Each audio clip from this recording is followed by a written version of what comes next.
Well, hello there. I'm Lance, and welcome to Dozing Off.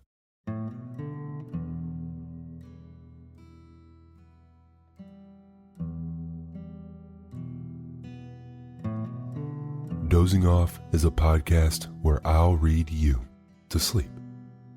I narrate short stories and classic literature in this deep and relaxing tone to allow you to put your overactive mind at ease and doze off.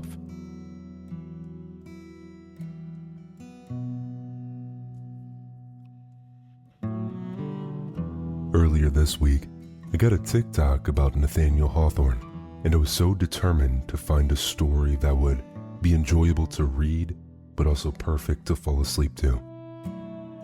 I found this story, David Swan. Supposed to be a clever cautionary tale. Sleeping or walking, we hear not the airy footsteps of the strange things that almost happen.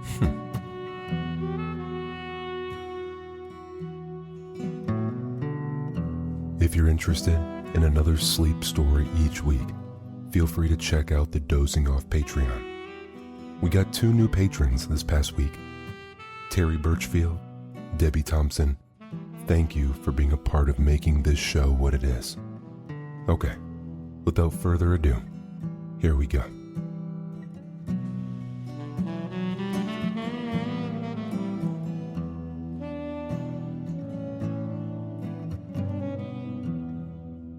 David Swan.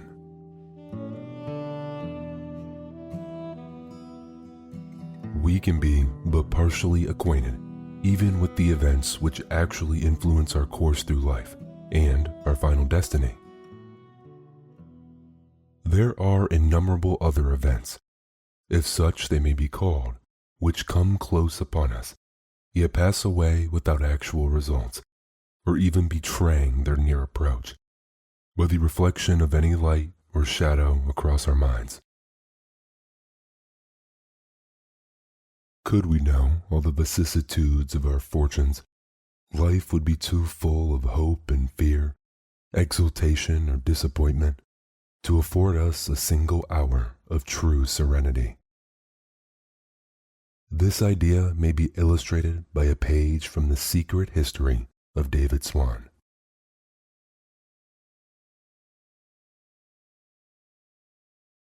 We have nothing to do with David until we find him, at the age of 20, on the high road from his native place to the city of Boston, where his uncle, a small dealer in the grocery line, was to take him behind the counter.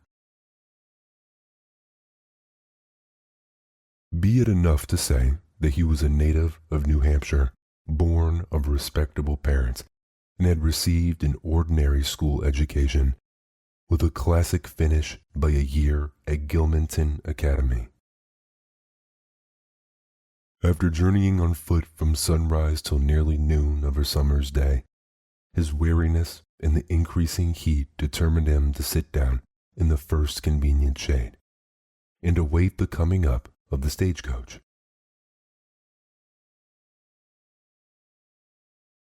As if planted on purpose for him, there soon appeared a little tuft of maples, with a delightful recess in the midst, and such a fresh bubbling spring that it seemed never to have sparkled for any wayfarer but David Swan.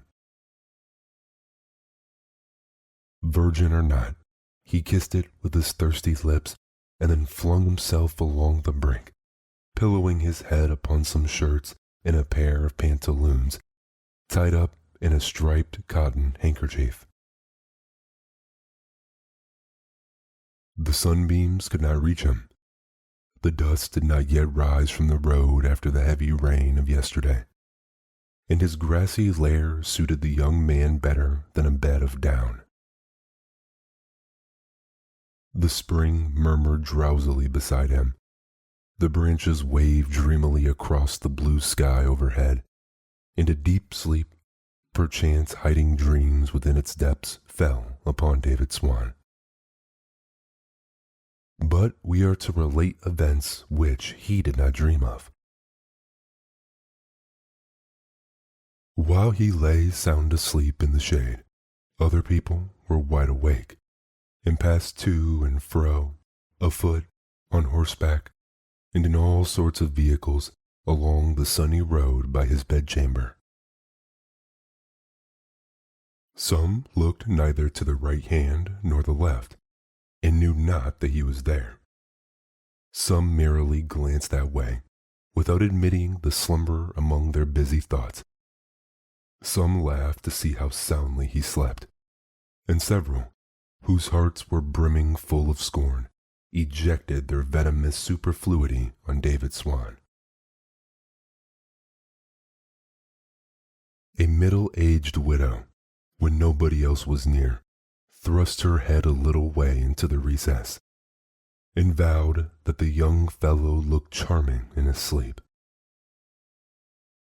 A temperance lecturer saw him, and wrought poor David into the texture of his evening's discourse, as an awful instance of dead drunkenness by the roadside. But censure, praise, merriment, scorn, and indifference were all one, or rather all nothing, to David Swan.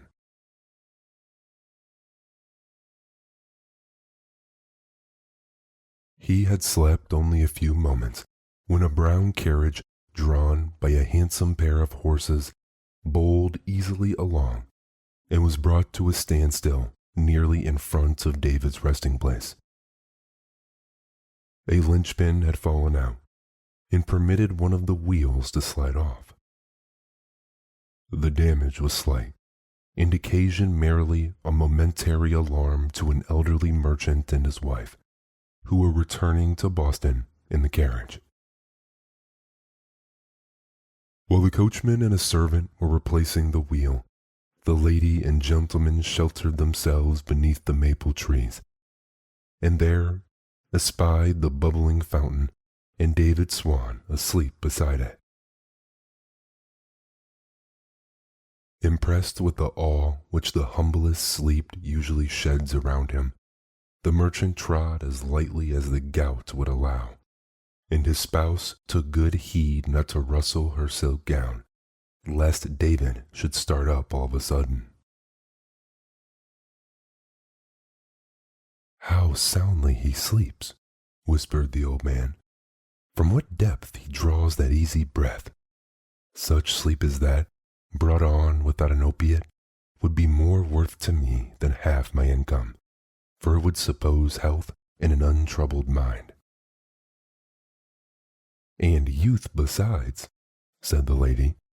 "Healthy and quiet age does not sleep thus. Our slumber is no more like this than our wakefulness." The longer they looked, the more did this elderly couple feel interested in the unknown youth, to whom the wayside and the maple shade were as a secret chamber, with the rich gloom of damask curtains brooding over them.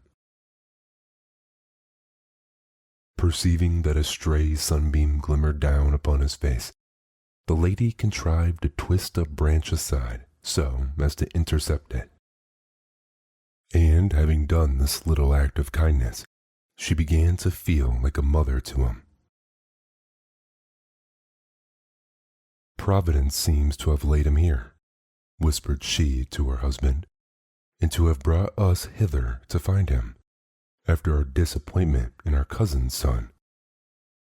Methinks I can see a likeness to our departed Henry. Shall we waken him?" "To what purpose?" said the merchant, hesitating. "We know nothing of the youth's character." "That open countenance," replied his wife, in the same hushed voice, yet earnestly. "This innocent sleep." While the whispers were passing, the sleeper's heart did not throb, nor his breath become agitated, nor his features betray the least token of interest. Yet fortune was bending over him, just ready to let fall a burden of gold. The old merchant had lost his only son, and had no heir to his wealth except a distant relative, with whose conduct he was dissatisfied. In such cases, people sometimes do stranger things than to act the magician and awaken a young man to splendor who fell asleep in poverty. "Shall we not waken him?" repeated the lady persuasively. "The coach is ready, sir," said the servant behind. The old couple started, reddened, and hurried away, mutually wondering that they should ever have dreamed of doing anything so ridiculous. The merchant threw himself back in the carriage and occupied his mind with the plan of magnificent asylum for unfortunate men of business. Meanwhile, David Swan enjoyed his nap.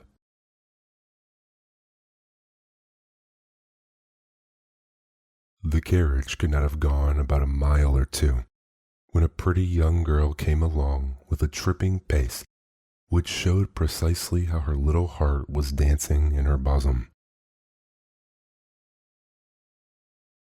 Perhaps it was this merry kind of motion that caused, is there any harm in saying it, her garter to slip its knot.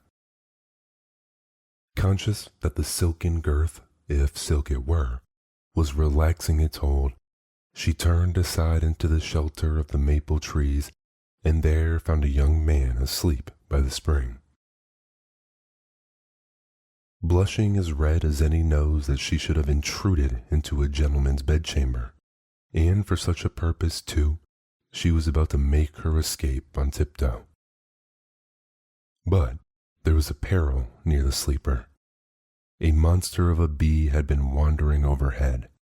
Buzz, buzz, buzz, now among the leaves, now flashing through the strips of sunshine, and now lost in the dark shade, till finally he appeared to be settling on the eyelid of David Swan.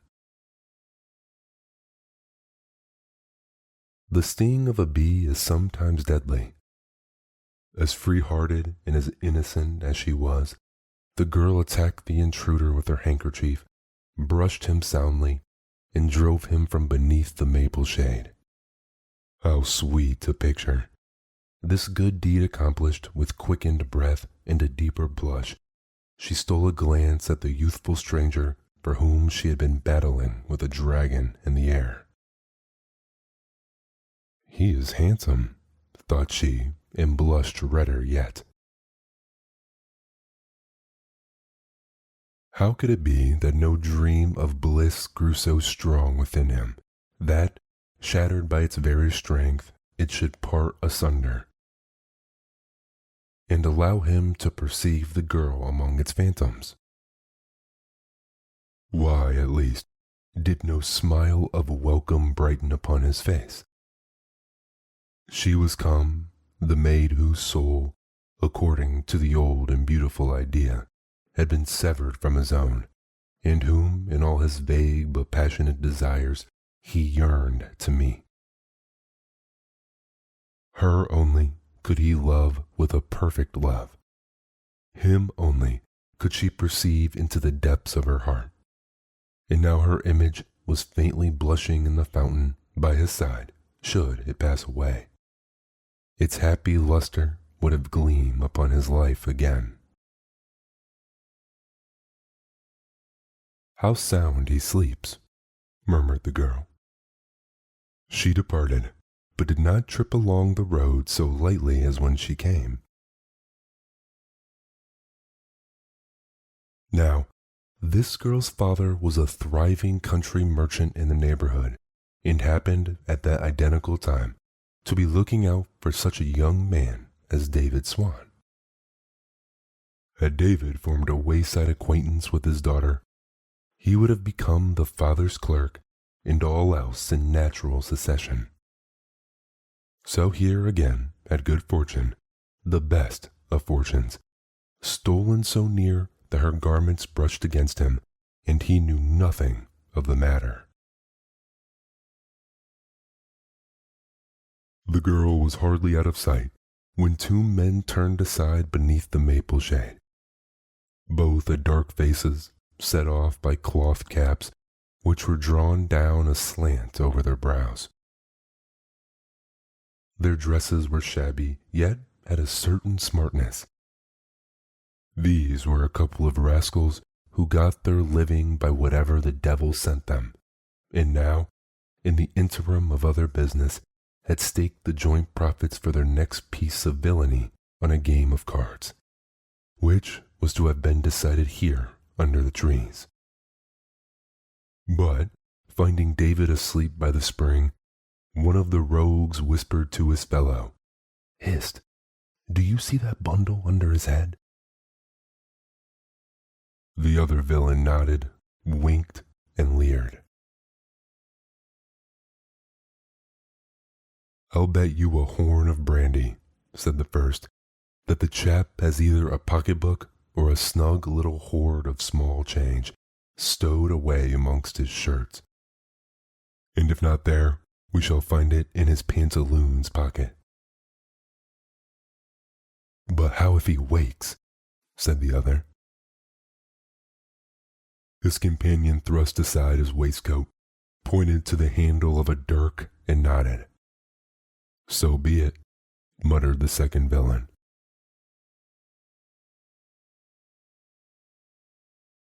They approached the unconscious David, and while one pointed the dagger towards his heart, the other began to search the bundle beneath his head.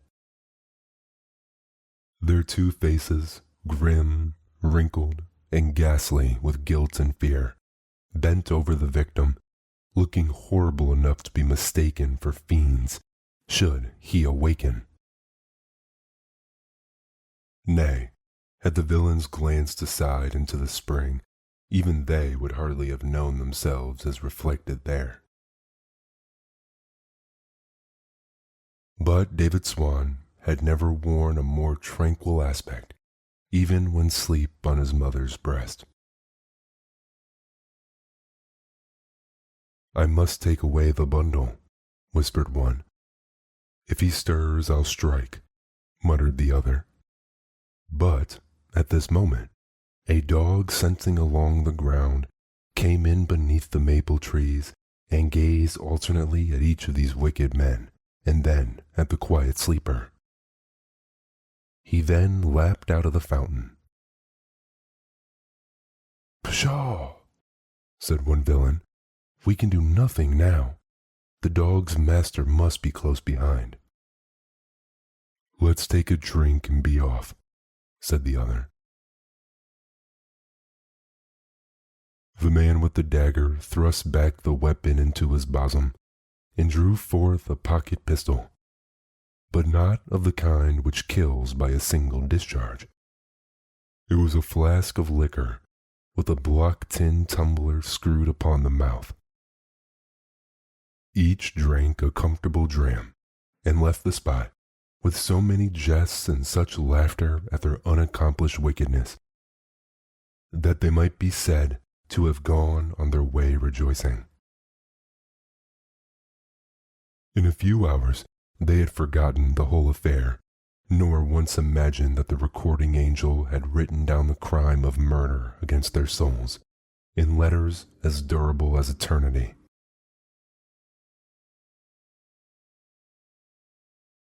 As for David Swan, he still slept quietly, neither conscious of the shadow of death when it hung over him, nor of the glow of renewed life when the shadow was withdrawn. He slept, but no longer so quietly as at first. An hour's repose had snatched from his elastic frame the weariness with which many hours of toil had burdened it. Now he stirred, now moved his lips without a sound, now talked in an inward tone to the noonday specters of his dream. But a noise of wheels came rattling louder and louder along the road, until it dashed through the dispersing mist of David's slumber, and there was the stagecoach. He started up with all his ideas about him. "Hello, driver, take a passenger," shouted he. "Room on top. answered the driver. Up mounted David, and bowled away merrily towards Boston, without so much as a parting glance at the fountain of dreamlike vicissitude. He knew not that a phantom of wealth had thrown a golden hue upon its waters, nor that one of love had sighted softly to their murmur, nor that one of death had threatened to crimson them with his blood. All in the brief hour since he lay down to sleep. Sleeping or waking, we hear not the airy footsteps of the strange things that almost happen. Does it not argue a superintending providence that, while viewless and unexpected events thrust themselves continually athwart our path, there should still be regularity enough in mortal life to render foresight even partially available?